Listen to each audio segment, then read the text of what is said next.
Hello, everybody. Welcome back to Final Whistle. David Giacomo, Kevin Walsh. We're gonna get into the NFL Draft Combine that was this past weekend. Kev, you're more the NFL expert here. What did you take away from the weekend?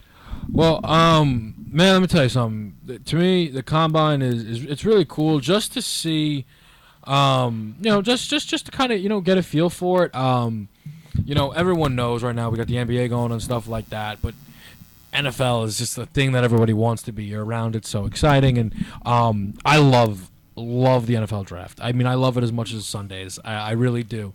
So the combine, it was just exciting for me. It was a way to kind of get prepared. I actually today was making my big board.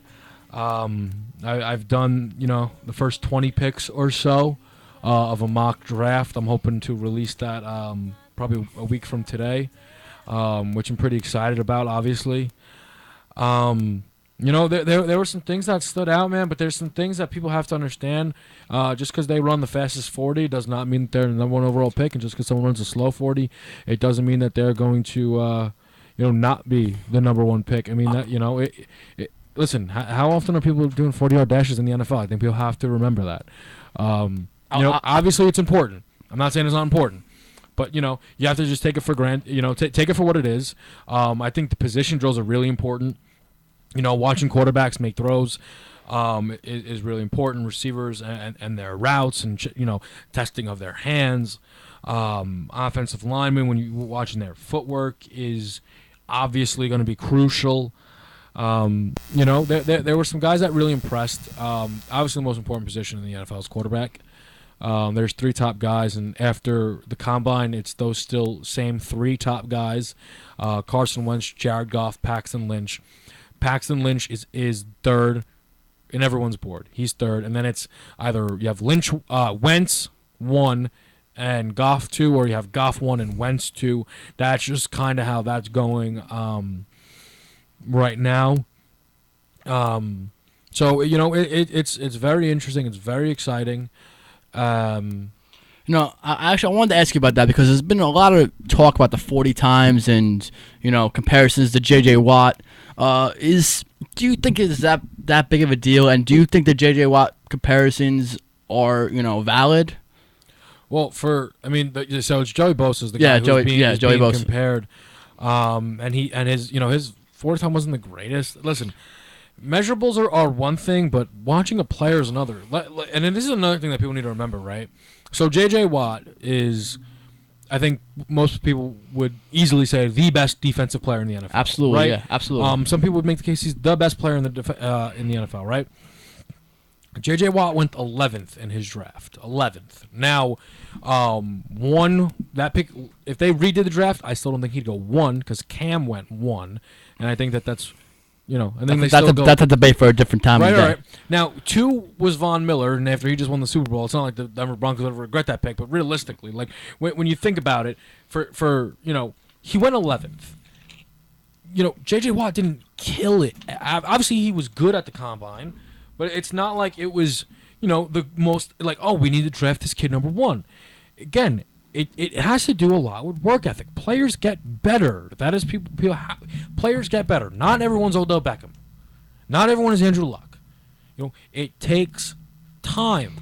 So for me, the comparisons, comparisons are beautiful.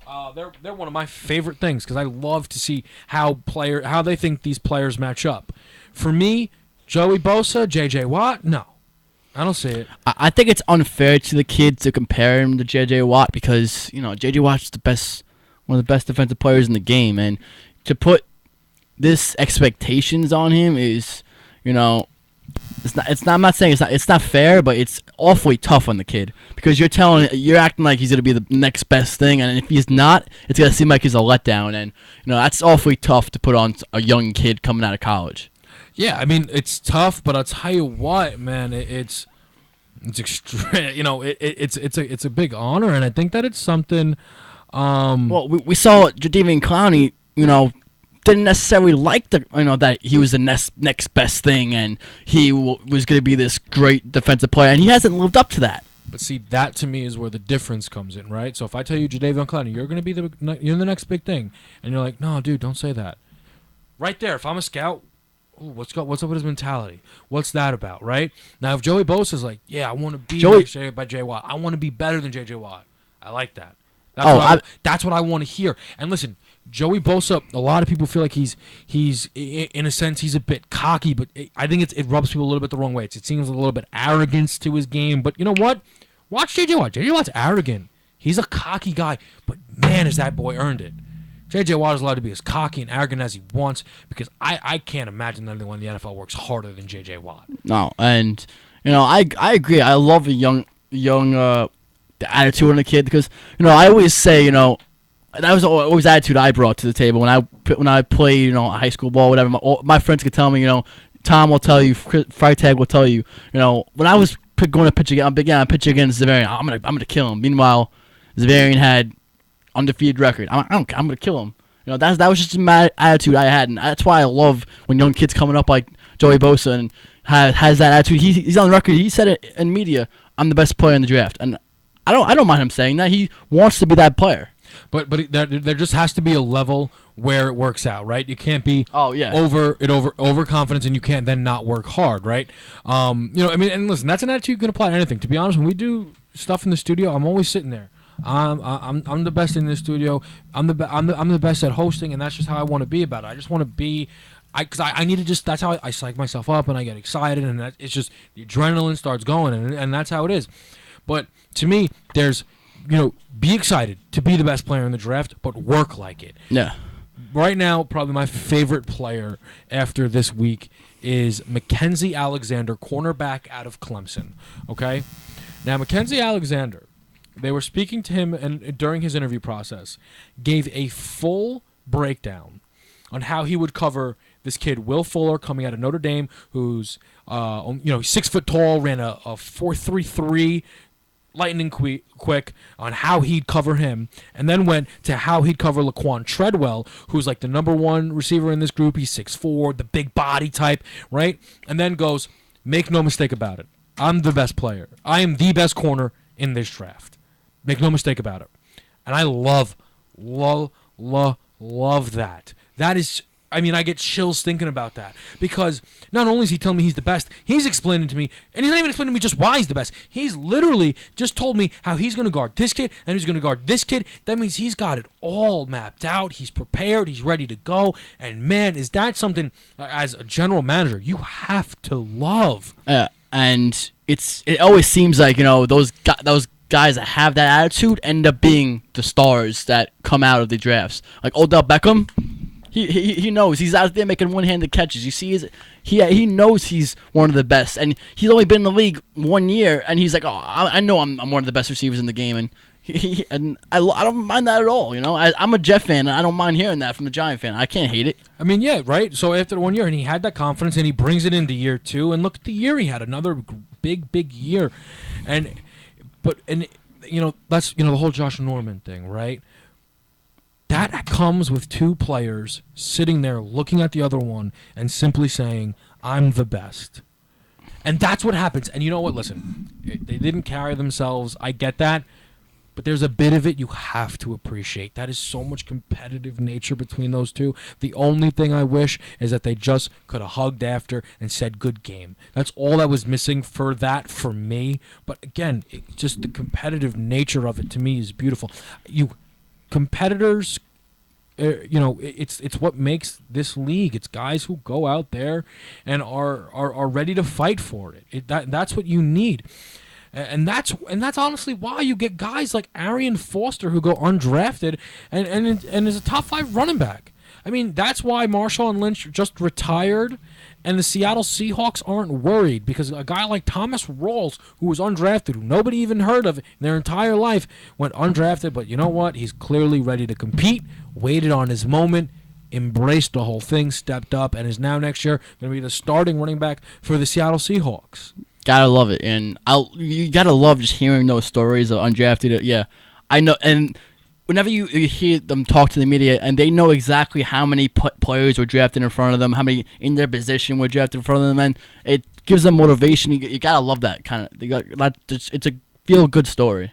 Yeah. Now, it's up to you if you want. We can wrap this up, but I wanted to, want to get your opinion on. You said you were doing like mock drafts or whatever. Who do you have going to the Jets and the Giants, just so we can keep it in New York? I was going to ask you if you wanted to ask me about anything from the mock. So I'll pull it up right in front of me just so I can quickly look at it, make sure I have it right.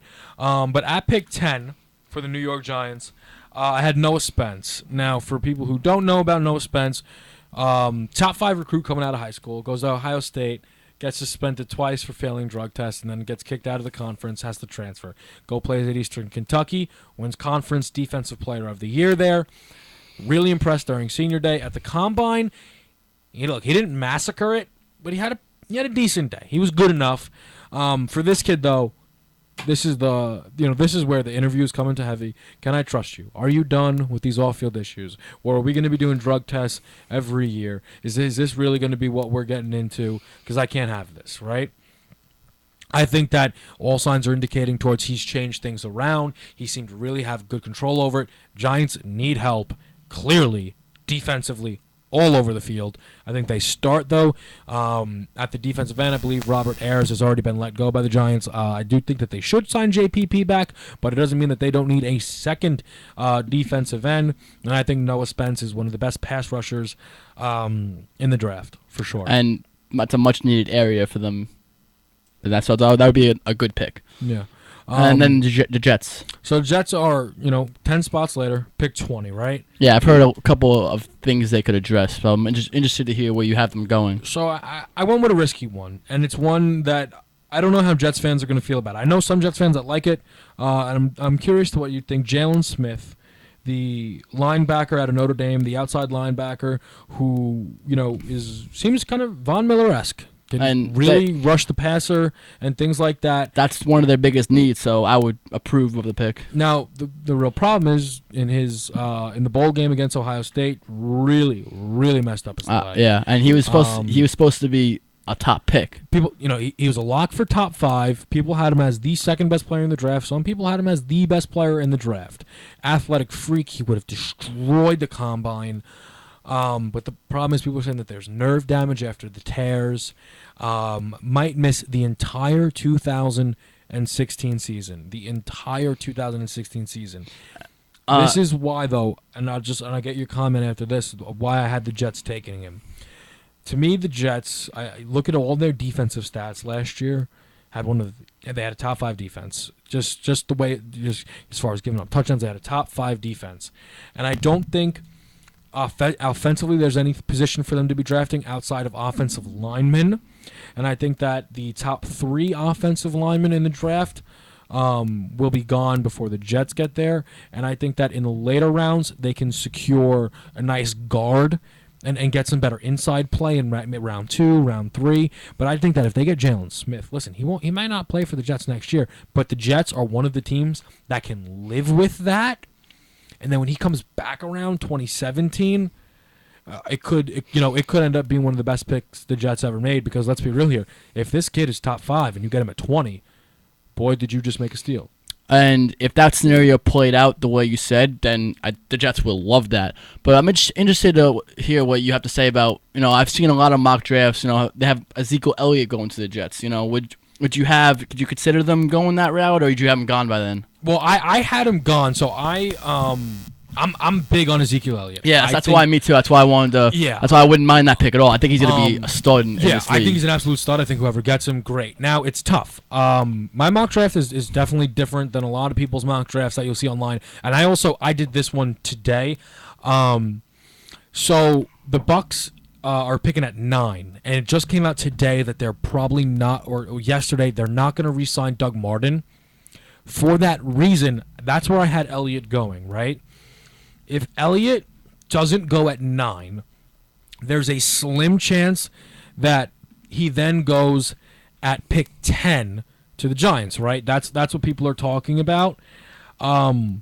Outside of pick 10, the only other spot where he can maybe go before the Jets is the Colts if they think that they need to replace Frank Gore, which I don't think they will. I think they're going to stay put with Frank Gore, which means he really could be easily available for the Jets at 20. And look, I don't think that he has a chance to go as the earliest Ezekiel Elliott could go is 8 if the Dolphins decide they're not going to re-sign Lamar Miller, which I think would be a tragic mistake for that team. But then, and if he misses the Bucs at 9 and he misses the Giants at 10, pick number 20 for the Jets is a realistic spot for him. The question, though, is it the right pick for me? The way the Jets succeeded last year, I don't know if I would make the pick to bring in a rookie because it's just such a veteran-driven offense. Chris Ivory, 27 years old. He's been in the league since 2010. Last year was very good, I believe, 1,000-yard rusher. Now, he did have some rough patches, but I thought he was very good for them, and I think re-signing him makes a lot of sense. But I'll tell you this right now. If the Jets feel that Ezekiel Elliott will come in and have no problem adapting to their system, which I think he can adapt in any system. I think he's the best running back. I love Ezekiel Elliott because I think he's just such an elite pass blocker as a running back. He's a 3-down back, which makes him so valuable. And that's what the Jets wanted Ivory to be, if you remember. The Jets were dying for Ivory to be able to block, and then they kind of went the Bilal Powell route, and they can maybe get Elliott there. So if he's on the board at 20, I think if he's on the board at 20, I think you have to take him. I think he's too good, and his potential is too good to pass up on it. And I don't really have a problem with the whole rookie thing because, the veterans will work him into the flow. Like, it's not like they have a lot of rookies on that offense, so I think he'll work in nicely. And with the veteran quarterback, if they bring Fitzpatrick back, I think he'll work in nicely. But I just think that they might think that they have bigger needs, like say like a pass rusher, like you said, because that was a real problem for them last year. So the dangerous thing, though, is that the pass rusher I have them selecting, is not going to play, right? Wouldn't be playing. So it's tough. It's tough to see. This is the thing, though, and I'll get and I know this segment's a bit long, but it's NFL, so anybody who clicked on it at this point is hooked because this is some good stuff here. I was going over this today, right? Free agent running backs coming up that are noteworthy. Doug Martin, who finished second in total rushing yards. Matt Forte. Matt Forte. I don't like Doug Martin as much as you do, but I like Matt Forte. I'm not saying I love Doug Martin. Okay, he's very shaky. He's 27 years old. And it's just it's hard to give him the rookie woes thing. Like, he's 27. Like, there are younger guys out there that you can go and grab. But listen, he finished second in rushing last year, so you just got to give him that. Matt Forte, who's been really, really good in this league. Arian Foster, if he ever stayed healthy, could literally be the best NFL running back. But will he ever stay healthy? Now, he's not a free agent. He's just likely to be cut by the Texans. The rest of these guys are all free agents.